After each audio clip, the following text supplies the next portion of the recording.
বাংলাদেশ ক্রিকেটের বর্তমান চিত্র অনেকটাই হতাশাজনক, বিশেষ করে ব্যাটিং বিভাগে।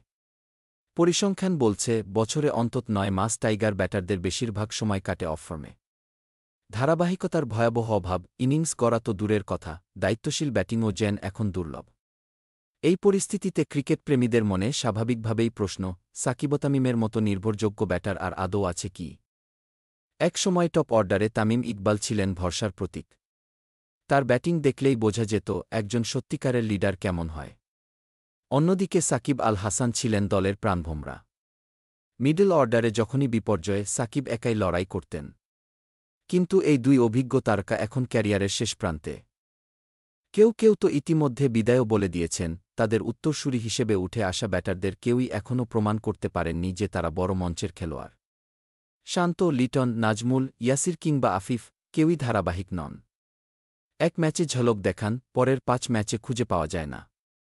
এমন অনিশ্চিত পারফরম্যান্স নিয়ে কি আদৌ আন্তর্জাতিক ক্রিকেটে প্রতিদ্বন্দ্বিতা করা যায়? এছাড়া সমস্যাটা শুধু ফর্মের নয়, মানসিকতা ও টেকনিক্যাল ঘাটতিরও।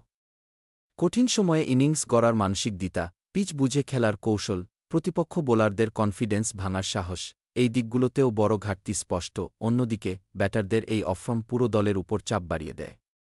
বল হাতে বোলাররা যতই চেষ্টা করুন, ব্যাটারদের ব্যর্থতায় তারা মুখোমুখি হন অসম প্রতিযোগিতার।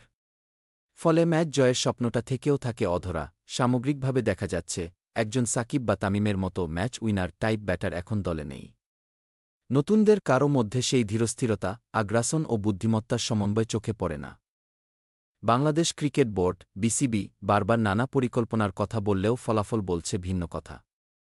ঘরোয়া ক্রিকেট থেকে শুরু করে জাতীয় দল, সব জায়গাতেই ব্যাটারদের উন্নয়ন প্রক্রিয়া নিয়ে প্রশ্ন উঠছে।